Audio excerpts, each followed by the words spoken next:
আল্লাহ সুবহানাহু ওয়া তাআলা কোরআনুল কারীমের মধ্যে বলছে, ইয়া আইয়ুহাল্লাযীনা আমানু তাকুল্লাহা হাক্কা তুকাতিহি ওয়া লা তামুতুন্না ইল্লা ওয়া আনতুম মুসলিমুন। হে মুসলমান, মুসলমানদেরকে ডেকে বলছেন, তোমরা মুসলমান না হয়ে মৃত্যুবরণ করো না, কবরে যেও না।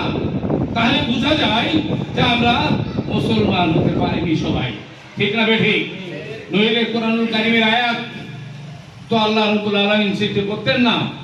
সেই কারণে এই মুসলমান আমরা বাবার আমলের থেকে হয়ে গেছি। বাবা ছিল মুসলমান, দাদা ছিল মুসলমান, আমরা ওয়ারিস সূত্রে মুসলমান। কিন্তু আল্লাহ সুবহানাহু ওয়া তাআলা বলছে এই মুসলমানের দাম নাই। আসলে মুসলমান না হয়ে কবরে যেও না, মৃত্যুবরণ করো না। আসলে আমাদের মুসলমান হওয়া দরকার। আমাদের শায়েখ যে টোটাল মুসলমানের রাহবার, তিনি ডাক দিয়েছেন, একত্রিত করেছেন এবং মুসলমান হওয়ার জন্য আমাদেরকে নির্দেশ দিয়েছেন। কারণ কি? আমরা মুসলমান কিভাবে হতে পারি? দিনের দাওয়াত যদি না থাকে, দিন যদি না থাকে, দিনের কথা যদি বলা না যায়, তাহলে তো আমরা মুসলমান হতে পারি না। পারি কি ভাই? 15টা বছর আজকের মুসলমানরা জিম্মি হয়েছিল, একটা আগ্রাসনের মধ্যে জিম্মি ছিল। কথা বলার অধিকার ছিল না। কোন জায়গায়, কোন মসজিদে, খানকায়, কোথাও কোন হক কথাটা কেউ বলতে পারেনি। আলে ওলামা সহ সাধারণ আম জনতা সবাই, ঠিক না বেটি? আজকে স্বাধীন হয়েছে, নতুন করে স্বাধীন হয়েছে। সেই স্বাধীনতা আমরা ভোগ করছি। ঠিক সেই সময়ে আমাদের রাহবার ডাক দিয়েছে। আমরা এই রাহবারের ডাকে সাড়া দেব কিনা? কথা বলেন না কেন? আমার কথা কি? আমরা রাহবার যা বলছে তাই মেনে নেব। আমাদের একটা অঙ্গীকার নামায় দেওয়া হয়েছে ঢাকায় সেদিন, যারা সংসদ প্রার্থী হিসেবে গিয়েছিল প্রত্যেকের একটা অঙ্গীকার নামা নিয়েছে যে কেন্দ্র ঘোষিত যে আলোচনা আসবে, যে সিদ্ধান্ত নেওয়া হবে, আপনার যে থানার যে জায়গার সদস্য না কেন, সংসদ সদস্য, এই কথা মানতে আপনারা বাধ্য থাকবেন। অর্থাৎ এই কথার ভিতরে বোঝা যায় যে তার নির্দেশ আমাদেরকে প্রত্যেকটা পুঙ্খানুপুঙ্খানুভাবে মানা লাগবে। আসলে আতিউল্লাহ আতিউর রাসূল, আমিরের নেতৃত্ব আমাদের মানা ফরজ। প্রত্যেকটা মানুষ আমিরের নেতৃত্ব আমরা মানার চেষ্টা করবো ইনশাআল্লাহ। আমাদের রাহবার যে সিদ্ধান্ত দেবে সেই সিদ্ধান্তে আমরা অটল থাকবো ইনশাআল্লাহ। আমাদের রাহবার সিদ্ধান্ত দিয়েছে যে প্রতিটা জায়গায় তোমরা দিনের দাওয়াত দিয়ে দাও, দিনের বসার দিন হয়ে যাক, ইসলামের রাষ্ট্র কায়েম হয়ে যাক। ইসলামী রাষ্ট্র কায়েমের সুবাতাস বইতেছে। সুবাতাস আপনারা দেখতে পাচ্ছেন কিনা? আমি তো দেখতে পাচ্ছি ইসলামের সুবাতাস সারা বাংলাদেশে বইতেছে। কারণ ইসলামী মানুষগুলো আজকে যারা কোনো জায়গায় কথা বলতে পারতো না, তারা প্রত্যেকেই ইসলামের ছত্রছায়ায় চলে আসছে। দিনকে দিন আমাদের ইসলামের গতি অনেক ত্বরান্বিত হয়েছে। প্রত্যেকটা থানা, প্রত্যেকটা ইউনিয়ন, প্রত্যেকটা ওয়ার্ড, সমস্ত জায়গায় আমাদেরকে একত্রিত ভাবে আমাদেরকে আল্লাহ সুবহানাহু ওয়া তাআলা যে কথাগুলো বলে দিয়েছেন যে আমরা মুসলমান হতে পারি, যাতে সেই মুসলমান হওয়ার জন্য দিন কায়েম করা আমাদের জন্য কি? আমাদের জন্য ফরজ।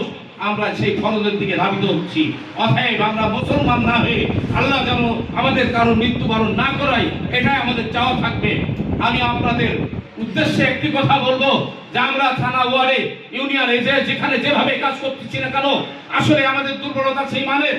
আমরা প্রত্যেকটা মানুষ, আমরা যেমন মুজাহিদরা, প্রত্যেকটা মানুষ সকাল সন্ধ্যা জিকির করা দরকার। আমাদের জিকির থাকতে হবে। আর এই জিকির যদি না থাকে, আপনি কিন্তু কাজে এগোতে পারবেন না, কোনোভাবেই আপনার কাজ এগোনো যাবে না। আমাদের জিকির থাকবে, আমাদের তালিম থাকবে, আমাদের তাসবিহ থাকবে, আমাদের হুঙ্কার থাকবে। আপনারা দেখেছেন না আমাদের শায়েখের হুঙ্কার? দেখেছেন না? কারণ কি? বাতিল সেই হুঙ্কারে পালিয়ে যায়। কারণ হলো শায়েখের ইমানের জজবা আছে, আর আমাদের ইমান হালকা হয়ে আছে। এই জন্য আমরা ইমানকে বলিয়ান করব, আর সাথে সাথে মানুষদেরকে দাওয়াতের পথে নিয়ে আসবো। দাওয়াত দিয়ে আমরা ইসলামের পথে নিয়ে আসবো। দিনগুলা মানুষগুলো যারা দিনের পথে থাকতে পারে, দিনগুলা মানুষগুলো যাতে দিন থেকে বিচ্যুত না হয়ে কাফের মুশরিকদেরকে সাথে নিয়ে তাদের সঙ্গে না যায়, আমাদের ডাক হবে, আমাদের উদ্দেশ্য হবে দিনগুলা মানুষগুলোকে ডেকে নিয়ে এসে তাদের একবারের জায়গায় 5 বার দাওয়াত দিয়ে তাদের তশকিল করে এই দিনের রাস্তায় শামিল করা। এটাই আমাদের শায়েখের উদ্দেশ্য। আসলে বাংলাদেশের মুসলমান সবাই যদি অমুসলিম হয়ে যায় আমার সাহেবের কোনো যায় আসে? আমাদের কারোর কি কোনো যায় আসে? কোনো আলেম ওলামার যায় আসে? না, যায় আসে না। কিন্তু তার একটা কাজ আছে। আল্লাহ সুবহানাহু ওয়া তাআলা কোরআনুল কারীমের ভিতরে জানিয়ে দিয়েছেন যে তোমরা নিজেরা বাঁচো এবং আহল বর্গকে বাঁচাও, কঠিন জাহান্নামের ইন্ধন হবে মানুষ আর পাথর। ঠিক না ঠিক? এই জন্য দিনের দাওয়াত দিতে হবে, প্রত্যেকটা মানুষকে তুলে তুলে নিয়ে এসে এই ইসলামের পথে নিয়ে যেতে হবে, আমাদেরকে বুঝাইতে হবে, প্রত্যেকটা থানা ওয়ার্ড ইউনিয়ন সব জায়গায় আমাদেরকে ঘুরতে হবে।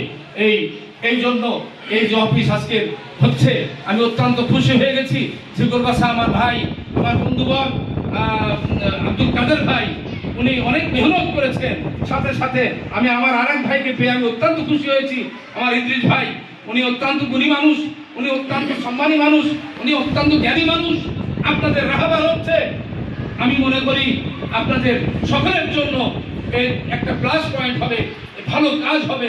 আমি আমার সাথে থানায় আমি এমন গুণী মানুষ, আমি তো গুণী না, সাথে সাথে আমি গুণী মানুষ পাচ্ছি না খুব বেশি, সেই কারণে কাজ হয়তো ভালো বুঝতে পারছি না।